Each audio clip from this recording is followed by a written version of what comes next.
থামুন, স্ক্রিনটা ভালো করে দেখুন। আমি কি একা পাগল হয়ে গেছি, নাকি আপনারা সবাই এটা দেখতে পাচ্ছেন? এই ভিডিওটা দেখার পর আমার মনে হচ্ছে ইন্টারনেটে কি আসলেই কোনো সেন্সরশিপ নেই।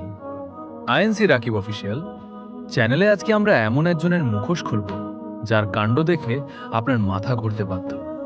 চলুন শুরু করা যায়। হঠাৎ স্ক্রল করতে করতে আপনার এই মহান ভিডিওটা চোখে পড়ল। দিন চলে গেল 5 দিনের বেশি। কতদিন পরে আগে ব্যাগি প্যান্টটা পরলি। ব্যাগি প্যান্ট মেজে দিয়েছি, মনে হচ্ছে কম্বল মেজে দিয়েছি। আর জানো ব্যাগি প্যান্ট পরিস না, বুঝেছিস? তোকে কিন্তু কেউ বাতাস পাবে না। তুই একটু জীবনে ভাই কর রে, তুই একটু জীবনে ভাই কর। ব্যাগি প্যান্টটা কিন্তু পরিস না। আর আমরা তো আন্ডারগ্রাউন্ডের বাস। আর সত্যি বলতে কি, দেখার পর নিজের চোখের উপর থেকেই বিশ্বাস উঠে গেছে।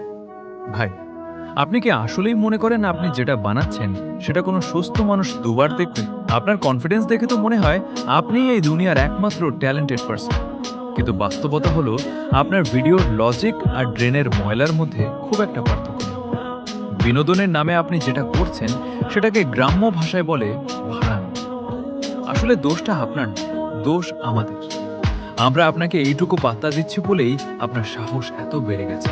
ভাইরে, শোপিস হওয়ার শখ থাকলে ড্রয়িং রুমে গিয়ে শপিং করেন। ইন্টারনেটে এসে মানুষের আইকিউ লেভেল নষ্ট করবেন না। আপনার ওই মেকি হাসি আর স্ক্রিপ্ট ছাড়া আবোল তাবোল বকবক শুনে মনে হয় শিক্ষা ব্যবস্থা আসলে সবার জন্য কাজ করে। কিছু কিছু মানুষ জন্মই নেয় শুধু মেগাবাইট খরচ করার জন্য।